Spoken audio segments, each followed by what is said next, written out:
Welcome to the MamasteFit podcast, Birth Story Friday. In this episode, Jess is going to be sharing her scheduled C-section birth story.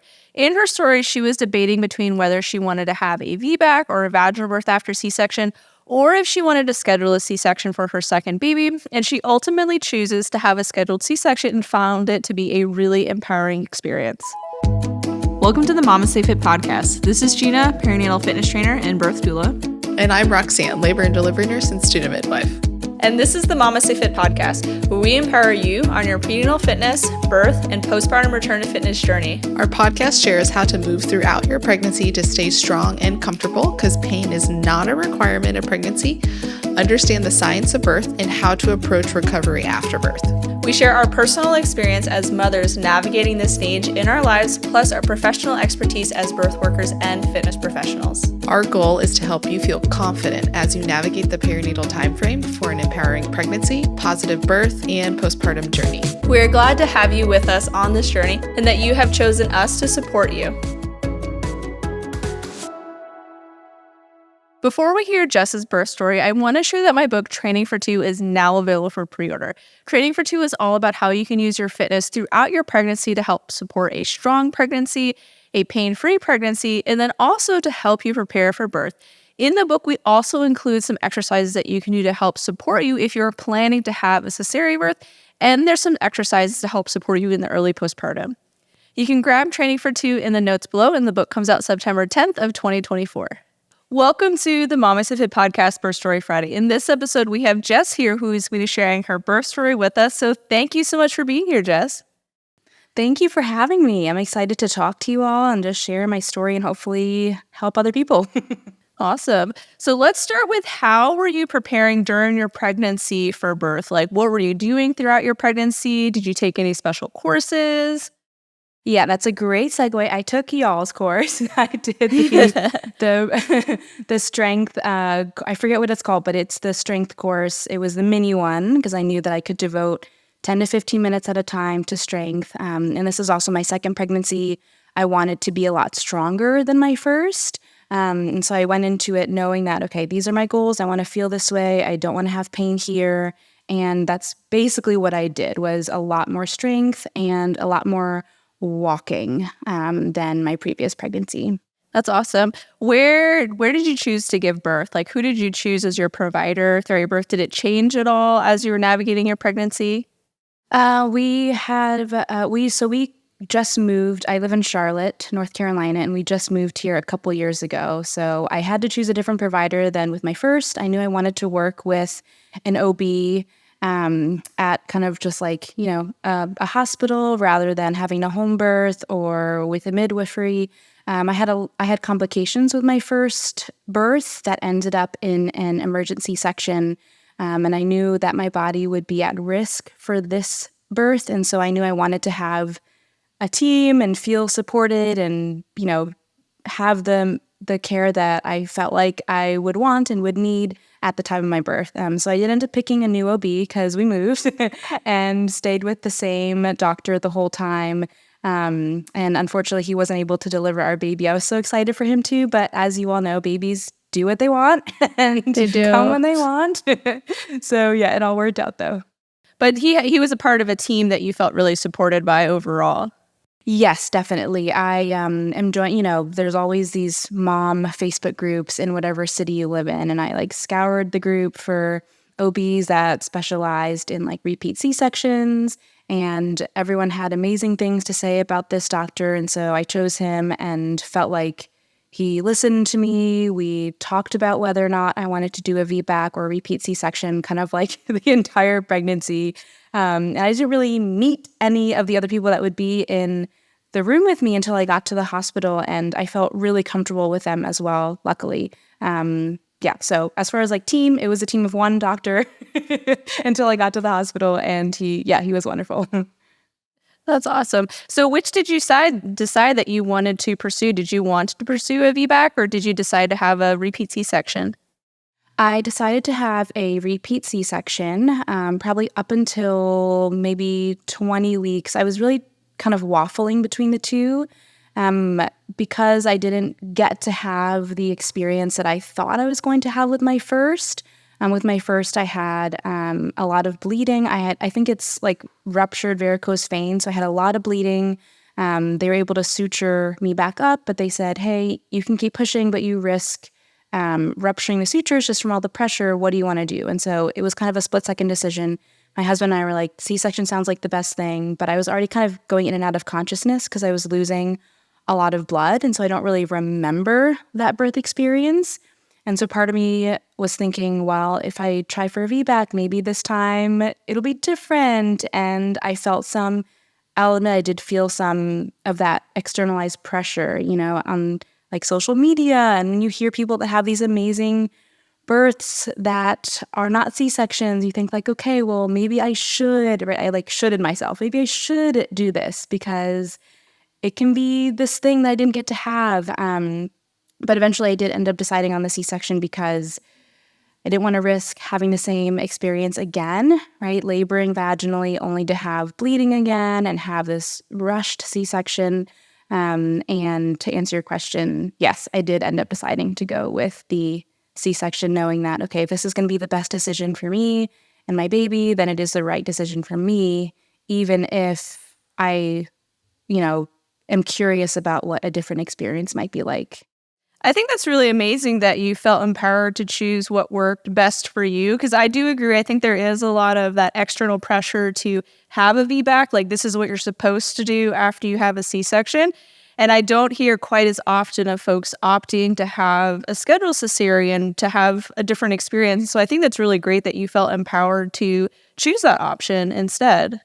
Thanks. I have a therapist who helps guide me that way. I don't want to take all the credit, but I've been working with her for almost 10 years now, and she was like helping me just come to this decision and practice feeling comfortable with it. Because even, leading up to the birth, I was like, oh gosh, I still like, should I try for a VBAC? Like, should I just do it? And so now, obviously, my baby has been born. He's 3 months old now, and I feel confident about it after the fact. But I do admit, like leading up to it, it's still hard to decide to electively have major surgery when, you hear and read and know a lot of women that have vaginal deliveries and do wonderfully. And yeah, all the things. So let's get into what the end of your pregnancy was into moving into your cesarean. How was the end of your pregnancy? How were you feeling? Like, were you like really excited? I mean, I'm assuming everyone's excited at the end of their pregnancy, but maybe. Maybe. I was definitely, towards the very end, I was over it, as you and maybe some of the listeners might resonate with. I was just tired and hot, and it took so long to get out of bed or like sit up. But towards the end of this pregnancy, I felt really strong, which I think I said maybe in the beginning of the interview, that was one of my goals for this pregnancy, is to feel stronger and more supportive while my body's changing. And so that was something that I guess like I'd like to pat myself on the back for, and thank you all, because you all provided the resource for me. But just feeling stronger, not being in pain. I had a lot of pubic symphysis dysfunction with my first pregnancy. And so that was the motivation to not feel like that again. Because with my first pregnancy with my daughter, I had a lot of pain, even like walking towards the end. Like I had to stop running. I had to stop doing yoga. And so this time I was like, I don't want to feel like that again. That was miserable. Like half my pregnancy, I had pelvic pain. And so I wanted to just have a different approach. And so to sum it up, stronger was how I felt towards the end of this pregnancy. That's awesome. So let's get into your birth story. So I'm assuming that you went in for a scheduled date, or did you start having labor? Or let's hear your birth story. Okay.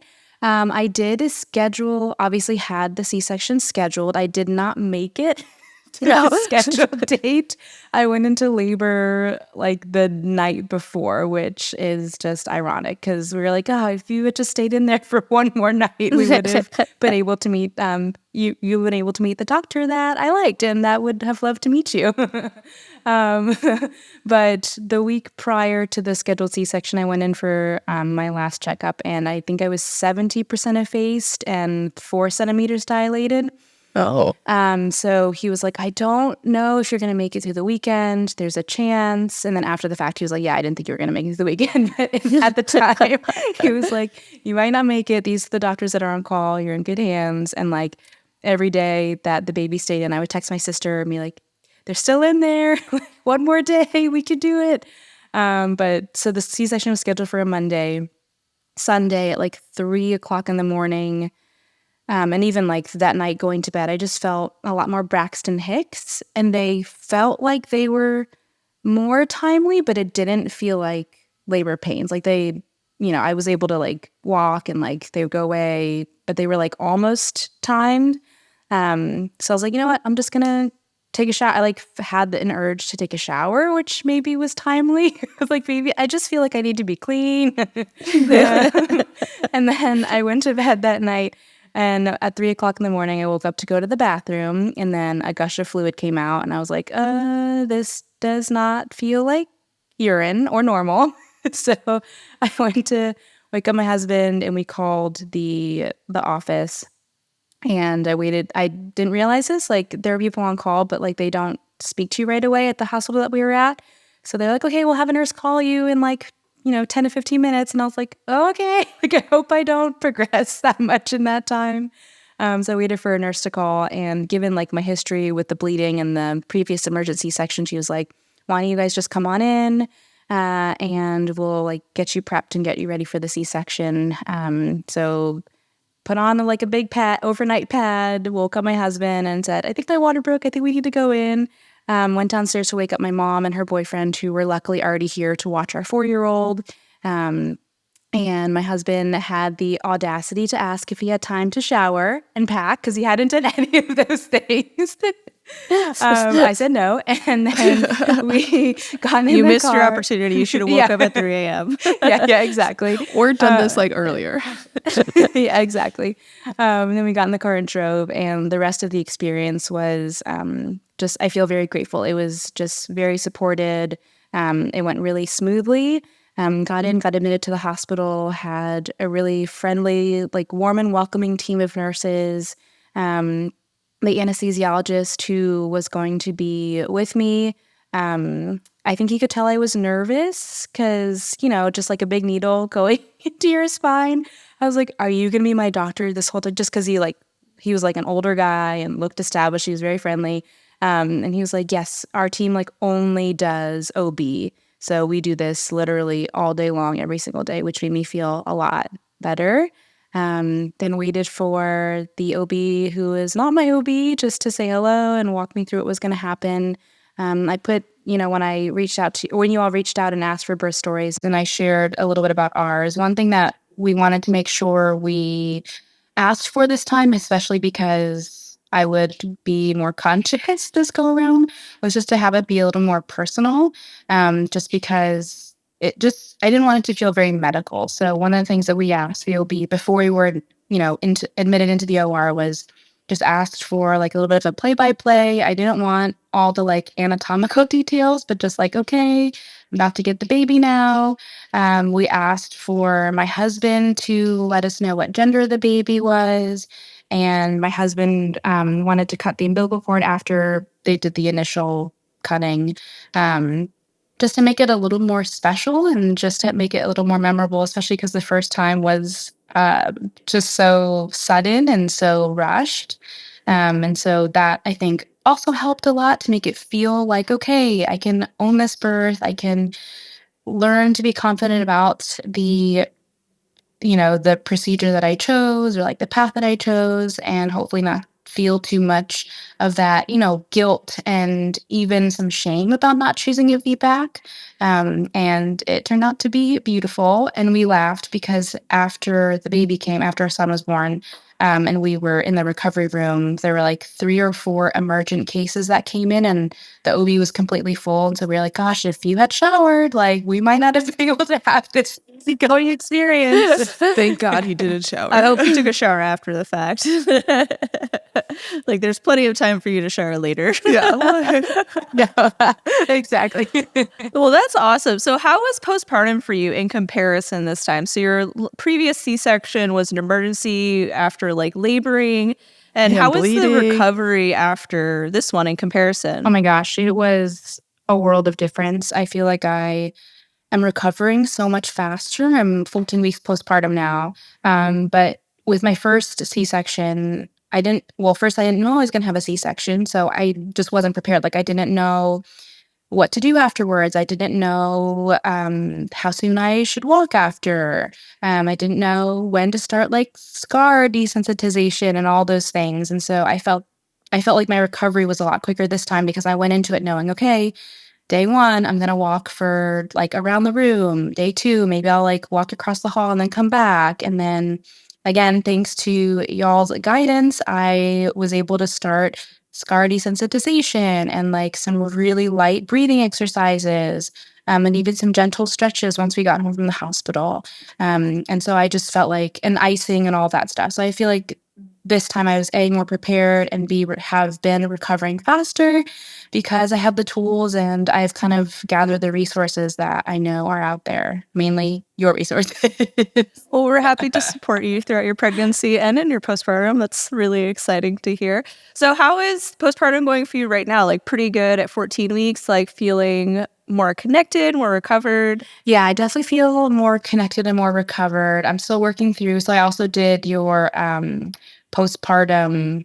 I signed up for the postpartum strength again, the mini. I think it's like a 12-week course. And so I've been working through those. That has been really supportive to me. And I also saw a pelvic floor PT a few times. My goal with her was to do a return to running program. So we made sure that my body was ready for that. And I've continued to do like the scar mobilization and the cupping and all that. So I still feel sore in some places. I think because I'm only 14 weeks out. Yeah. But again, I feel like I'm making progress. Sometimes I don't feel like I'm as far as I want to be, but then I have to remember, because, taking care of a baby is a lot of work. And then I have a 4.5-year-old. And we also, I think I told you on the email, like we just moved literally a week ago. So like everything is in boxes still. But knowing that like it'll take time, like it's only been 14 weeks. I was pregnant for 9 months. It's going to take some time to come back to the way I felt before pregnancy. Absolutely. It does take a good amount of time. Takes some for time. sure. It's longer than I think most folks realize. Like, I feel like there's this like after 6 weeks, like you should be good to go. You've been cleared. And it just takes like months past that. And I wish like more folks like realize that because I think it would just bring so much less stress and like pressure on us if we knew like, hey, this is going to take a long time and it's okay if it takes a long time. Like, you made a human being. Like that's pretty cool. Like, give yourself some grace and some time. Yeah, I think it even now that this is my second kid, I do admit that I forget that. Like, oh, I created life in my body and I'm like keeping a human alive. I feel like sometimes I brush past that. I'm like, oh, well, I should, again, like the shoulding myself, like should be able to do all these things I did before pregnancy because blah, blah, blah, like whatever excuse, when in reality, it is going to take some time. I think with my first, I didn't really feel like I had like my full strength back until like even like a year and a half, also COVID, but just like getting in the rhythm and like toddler schedules are way different than newborn and infant schedules. So, can you share any advice you have for somebody that is trying to decide between having a VBAC or having a repeat C-section? Like, what were like the key things that like you considered to help you decide? Like, what would have made you convinced? Like, what would have convinced you that maybe a VBAC would be a better option for like different folks? Like, could you give folks any sort of advice on deciding between the two? Yeah, I think listening to your gut is probably easier said than done, but that might be like a good place to start. And if that feels hard, just really talking to your birth team, whether it's your doctor, your midwife, or someone else, a doula, your partner, and just kind of weighing the options. Because I mean, I know when I shared my story, it sounded like a relatively not complicated, quick decision, but I did go back and forth a lot, and I kind of weighed either option. Like, okay, like my doctor does support VBACs. Do I want to go this route with them? Would I feel less anxious? Would I feel more confident doing a VBAC as opposed to a C-section? And I think it really comes down to like your personal decision and your personal risk. Just because I do know I have a friend who had an emergency section with her first and was able to do a VBAC for her second, probably because her situation was a lot different than mine. And I think mine, at least for me and speaking with my doctor, it felt a little more dangerous is not the right word, but like risky. Like, do I want to risk bleeding out again, losing a ton of blood? And the quick answer for me was no, I don't want to risk it this time. Whereas maybe someone else would say yes. So I think listening to your gut, speaking to your health team and your partner, if you have one, and just really not being afraid to speak up and weigh the options, I think is helpful too, rather than just being like, okay, well, I feel like I should do this. I'll just go ahead and do it. So trying to be a little intentional too, if that makes any sense. Absolutely. I think it's a big decision to make, like which route do you want to take with your birth, and then ultimately deciding like what feels best for you and like what kind of experience that you're seeking and like looking for and how you want to feel in each experience, I think are like incredibly important. And I'm really glad that you felt empowered to choose the best birth option for you, even if maybe like those external pressures were like, no, like you're supposed to want a VBAC. Like, why would you not like want this experience when like having a scheduled C-section can be incredibly empowering, like it can give you so much more control, like you were aware of the experience as opposed to last time, like you were kind of in and out of consciousness. Like I think that makes a huge difference in how we feel about our births too. And I think like what you said about listening to your gut, I feel like there are people that like we have talked to that were making that decision as well of like between VBAC and C-section, and in hindsight they're like, I wish I would have actually listened to my gut and made this decision rather than this one that I felt that I should be making, because our gut is so powerful, like in labor and pregnancy and motherhood in general. Like listening to our gut is so powerful. And sometimes it like, you know, it may not work out, like me going to the ER at 2:00 in the morning for a common cold for my baby. Maybe not the best gut decision, but I think it's like also listening to your gut and like not ignoring it, because it's like something in our body knows that something is right or wrong. It might not be the same for everybody, but like us ourselves, we know what's best for us and what's best for our bodies and what's best for our children. And it starts during pregnancy. Like your motherhood journey starts during pregnancy. And so if you are very intentional about listening to those guts and your intuition in pregnancy, like you're entering into motherhood like differently than someone who's like really listening to those like outside external factors of like, oh, you should do this, you should do this, you should do this. And it makes it almost harder, I feel like, to transition into that motherhood, because then you're like, oh, well, Instagram says I should do this. So I guess that's how I should, you know, do whatever with my kid. Like, oh, I should cloth diaper because Instagram said it's great, but I don't really want a cloth diaper. I mean, it is great, but it's not for everybody. Not for everybody. And so like, I think that that's so powerful. Yeah, maybe I'll add like unfollow people on Instagram that don't help you with that during your pregnancy. Yeah. It's okay to unfollow people. They won't have or like hide them. Yeah. So they don't know that you unfollowed. Yeah.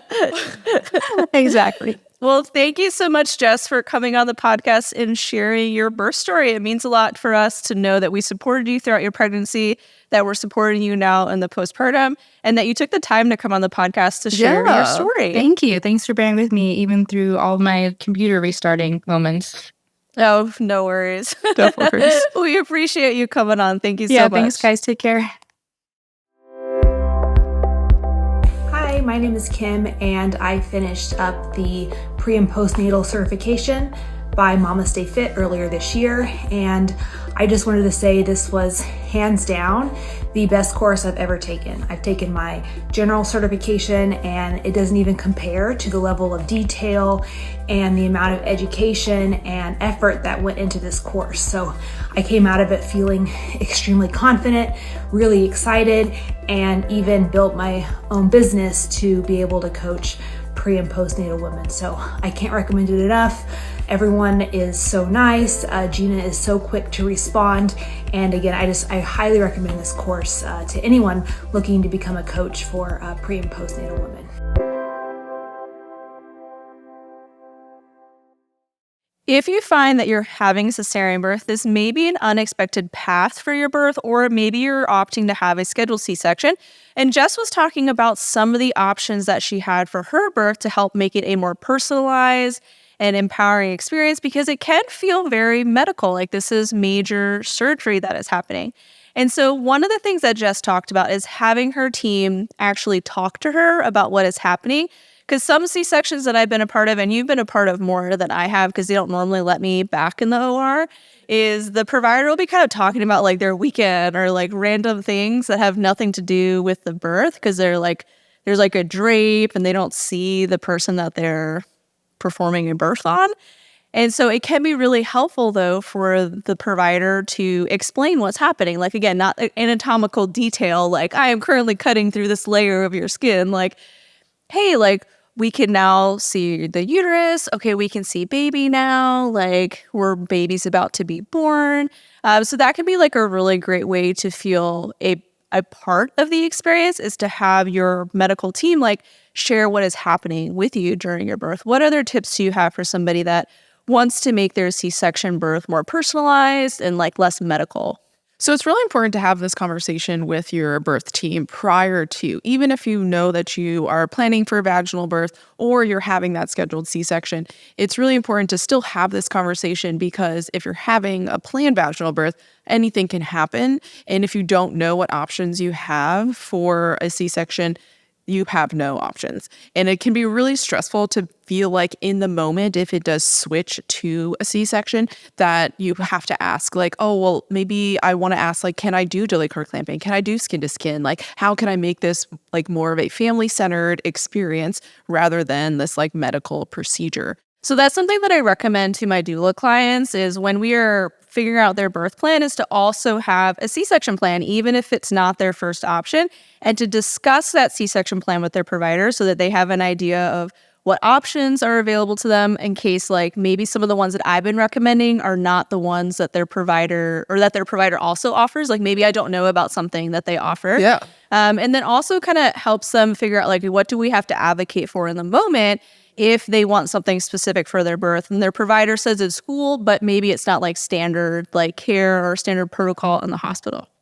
Yeah, so that's really good, because one, every provider is slightly different on what they would be more comfortable, and like protocols is different in every hospital. So asking these at prenatal visits, or some hospitals do tours. So asking the nurses who are giving the tours can also be really helpful. But number one is that you can do skin to skin in most hospitals now.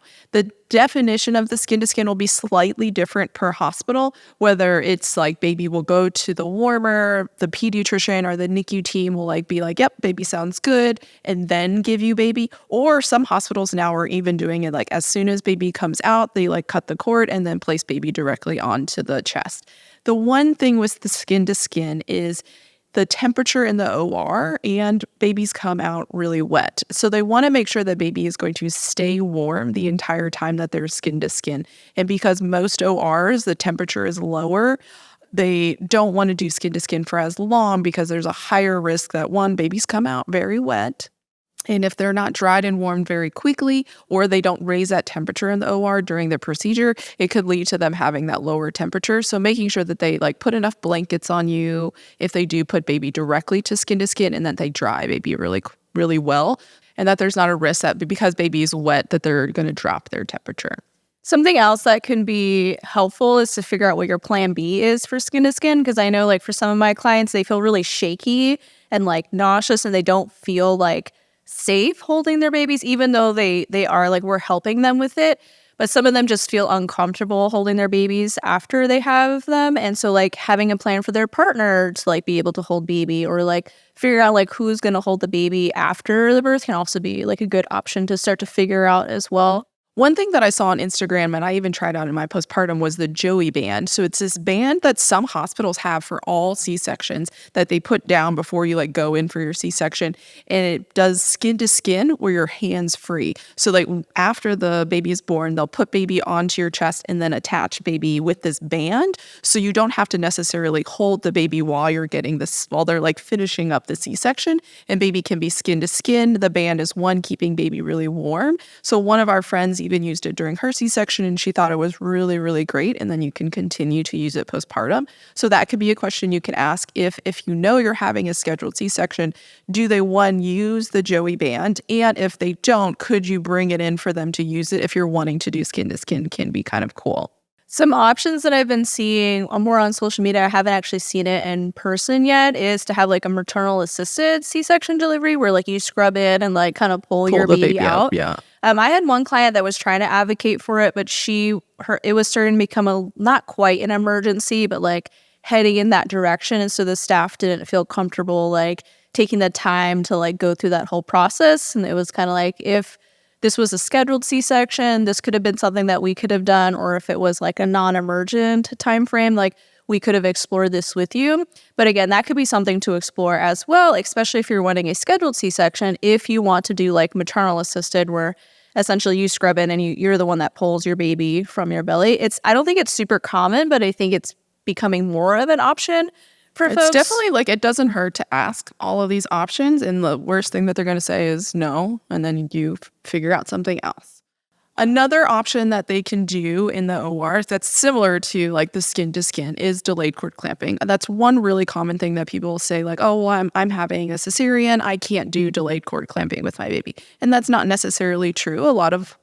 Babies still come out wet, so they obviously can't delay it for like 4 or 5 minutes because they just can't dry baby very well with like the ORs, like towels that come in the OR kits. They're just not very absorbent, I feel like, as you're drying a baby, and they're very small. So they can't delay too long, but usually I've seen them do at least 30 seconds to a minute if baby comes out and they're screaming and they're crying. Most of the time they can do some sort of delayed cord clamping, which is a really big benefit for a lot of babies. Something else that I think would be important to ask your team is, where does baby go after birth? Because in some hospitals, baby stays in the OR with you, and then you all leave the OR together to recovery. And some hospitals, baby leaves before you do, and so you guys get separated for a period of time. And so knowing kind of what your hospital protocol is, and then potentially advocating for what your preferences are, can be really helpful. If you do opt to have baby get separated, like, is your partner going to stay with you, or are they going to go with baby? And then usually what I recommend, because we do have one hospital in our area where I think it's just really cold in the OR, where the baby goes back to the recovery room, like usually with like the partner, while like mom is still getting like fixed up after birth. But usually what I'll recommend is like delay all the measurements and stuff. Like you can wait to find out what baby's weight is until like everyone's reunited. Yeah. Because it's like one of those special things, like finding out how much your baby weighs and how tall they are and how big their heads are and all that. So you can like delay all those like newborn procedures until you've been reunited. Like baby will be fine, not knowing how much they weigh at first. Like immediately. And then your partner can do skin to skin, like in the recovery room while they wait for you as well. Like baby doesn't have to stay in the bassinet or the warmer. Like you can take them out and put them directly to your chest as you kind of wait to kind of reunite, and then give baby back to mom when she comes into the OR. Or from the OR. And I would definitely recommend that the first person that holds baby besides the partner is the mom. So like, don't let like grandma grab the baby, or like sister grab the baby. Like wait for your mom to be able to hold her baby like first, maybe second after the partner, depending on what's going on as well. I think that's a really important thing, because sometimes even just us as nurses, maybe we just don't even think of it, but we bring the baby back to the room if the mom is still in the OR, and like the partner gets to hold the baby, and then the partner is just like, yeah, you want to hold the baby too, because they're all in the room too. Yeah.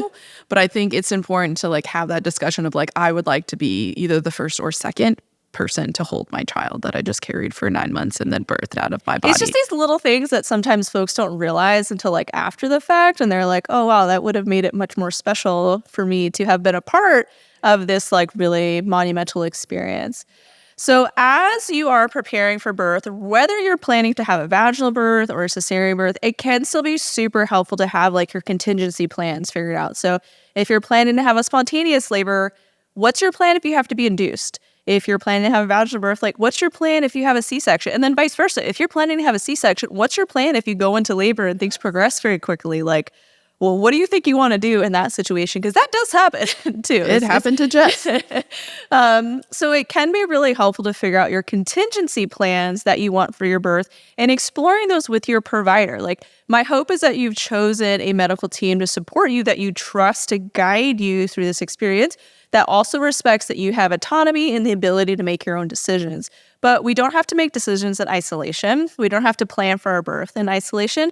We can involve our team to kind of get different opinions and understand what our options are. So I highly recommend also planning for the contingency plans for your birth.